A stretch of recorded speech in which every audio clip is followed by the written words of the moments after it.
Halo semuanya. Di sini kami dari kelompok 6. Kelompok kami memproduksi dimsum dengan olahan wortel. Halo, perkenalkan nama saya Leonardo Tegar Matika dengan NIM C0D0230023. Saya di sini sebagai ketua. Dadah. Halo teman-teman, perkenalkan nama saya Sanjay dan Purba dengan NIM C0D6230049. Di sini saya sebagai editor dan bagian pemasaran. Halo semuanya, perkenalkan nama saya Chandra Aulia dengan NIM channel D02301. Di sini saya sebagai ketua. Halo semuanya, perkenalkan nama saya Flora Siska Brusiga Linking dengan NIM C0D0230047. Di sini saya sebagai pemasaran dan dokumentasi. Halo semuanya, perkenalkan nama saya Ria Simanda dengan NIM C0D0230035. Saya sebagai pemasaran.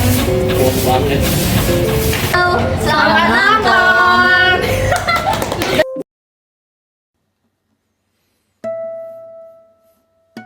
Kami memilih dimsum dengan topping sayur, dikarenakan olahan makanan ini memiliki potensi yang mampu bersaing di pasaran. Dikarenakan olahan makanan ini belum begitu menjamur ditemukan di kota Jambi.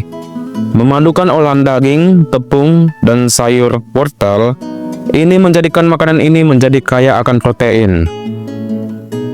Tujuan kami menciptakan produk dimsum untuk memenuhi selera konsumen dalam bidang kuliner dengan menawarkan harga yang terjangkau dengan kualitas yang baik.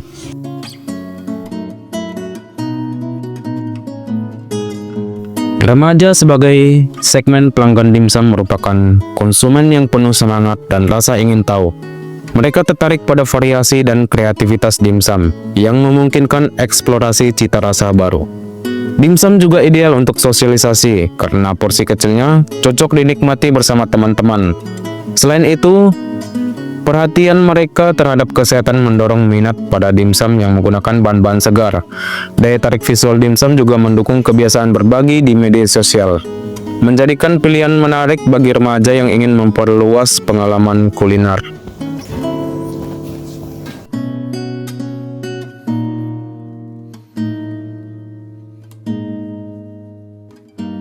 Sebelum kami mulai memproduksi dimsum, kami berbelanja bahan-bahannya terlebih dahulu.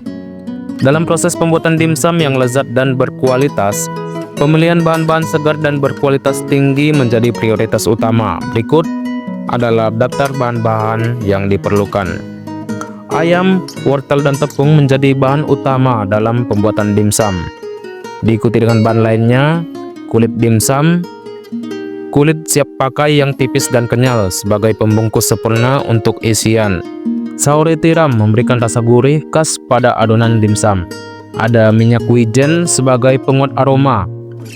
Ada juga kecap ikan menambah dimensi rasa gurih yang unik pada adonan. Telur berfungsi sebagai pengingat alami yang memperkaya rasa adonan. Mayones sebagai pelengkap saus memberikan rasa lembut dan creamy. Ada saus sambal digunakan untuk menciptakan rasa pedas pada saus pendamping. Cabai halus menambah sensasi pedas alami pada hidangan. Gula memberikan keseimbangan rasa manis yang lembut. Merica menambah sedikit rasa pedas hangat pada adonan. Ada juga masako, penyedap rasa praktis yang melengkapi kelezatan dimsum. Garam halus menyempurnakan rasa dasar dalam adonan. Miwon, penambah rasa untuk membuat dimsum lebih gurih. Dengan bahan-bahan ini, dimsum yang dihasilkan akan memiliki rasa otentik, tekstur sempurna, dan kualitas yang memuaskan. Dan sebelum kami memproduksi dimsum dan menjualnya, kami memiliki modal awal yaitu 250.000.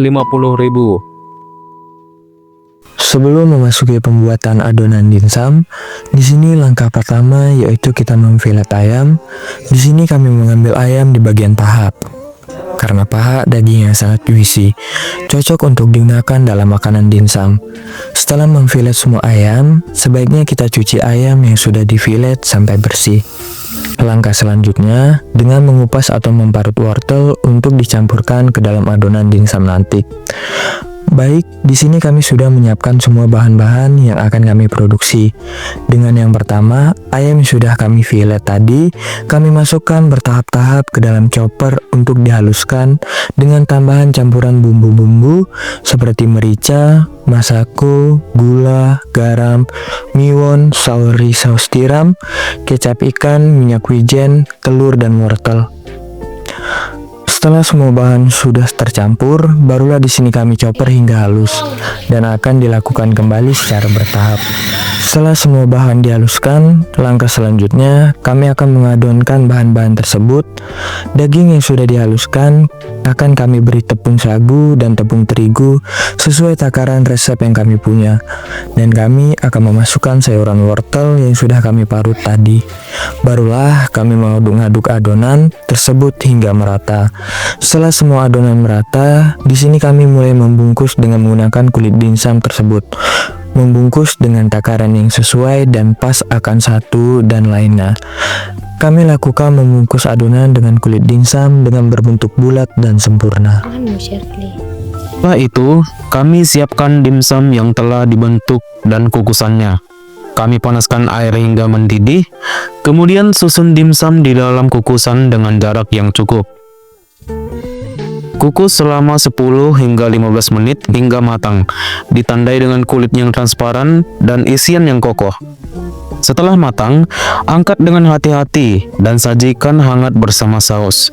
Aromanya yang menggoda dan teksturnya yang lembut pasti memanjakan lidah.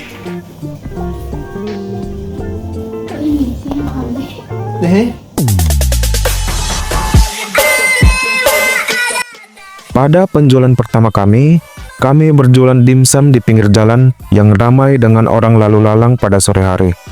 Sebelum mulai berjualan, kami terlebih dahulu mempersiapkan meja, kompor gas, dan peralatan lain yang diperlukan untuk berjualan langsung. Selain itu, kami juga menyiapkan dimsum di dalam kukusan agar tetap hangat ketika akan dibeli. Setelah semua siap, kami pun mulai berjualan. Sore itu menjelang waktu maghrib hingga malam, jalanan tetap ramai dengan orang yang berlalu lalang. Namun, hingga beberapa waktu berlalu, belum ada pembeli yang datang. Meski begitu, kami terus menjaga dimsum tetap hangat agar tetap menarik bagi pembeli. Akhirnya, pembeli pertama yang datang adalah teman-teman kami sendiri, yang mendukung usaha kami dengan membeli dimsum di tempat. Kami pun senang karena dimsum yang kami buat habis terjual, tidak hanya kepada teman-teman, tetapi juga kepada teman-teman dari teman kami yang ikut datang.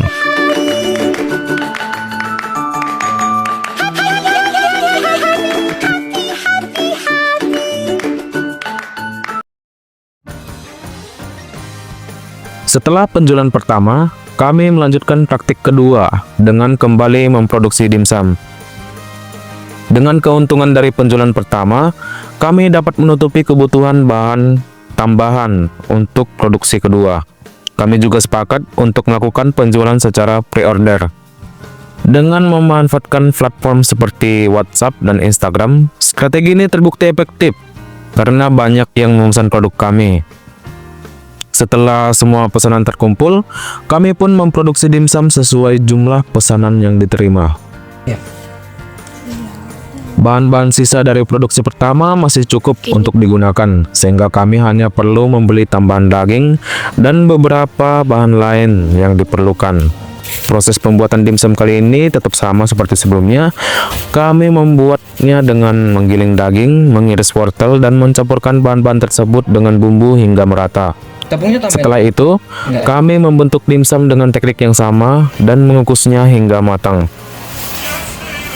Setelah dimsum selesai dikukus, kami mulai menyiapkan dan membungkusnya untuk diantarkan kepada pelanggan. Kebetulan, sebagian besar pemesan dimsum tinggal di daerah yang dekat dengan tempat tinggal kami, sehingga pengantaran yang kami lakukan dengan gratis ongkir. Setelah semua pesanan diantar, banyak pelanggan yang memberikan komentar positif. Hal ini membuat kami sangat senang karena pelanggan merasa puas dengan produk kami.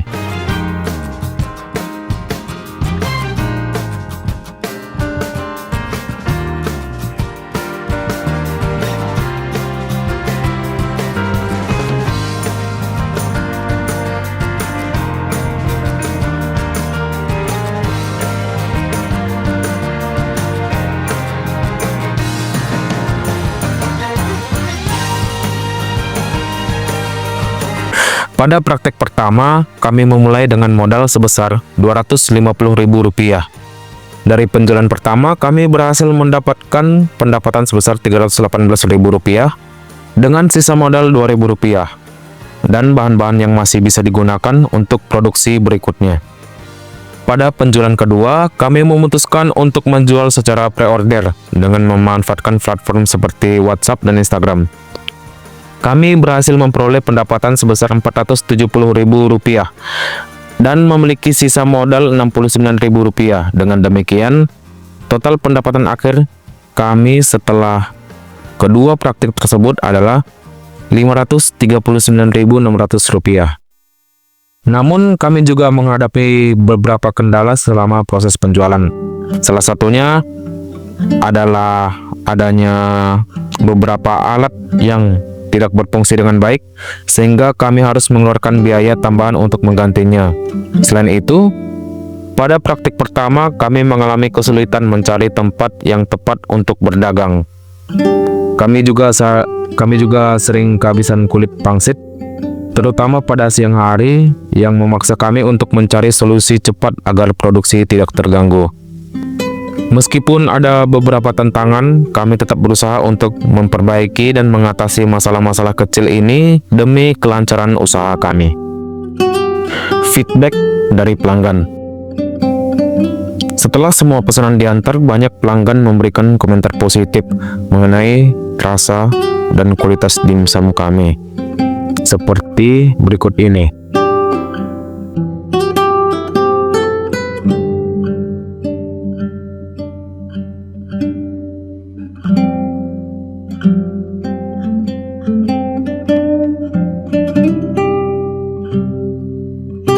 Pelajaran yang kami dapatkan dari proyek ini, yang pertama itu adalah pentingnya persiapan dan perencanaan. Dari pengalaman membuka usaha dimsum, kami belajar bahwa persiapan yang matang sangat penting. Memastikan semua peralatan dan bahan tersedia sebelum memulai penjualan akan membantu melancarkan usaha dengan lebih lancar. Dan yang kedua itu adalah keuntungan dari penjualan pre-order. Penjualan dengan sistem pre-order ini terbukti menjadi strategi yang efektif karena memungkinkan untuk mengumpulkan pesanan terlebih dahulu sebelum memulai produksi.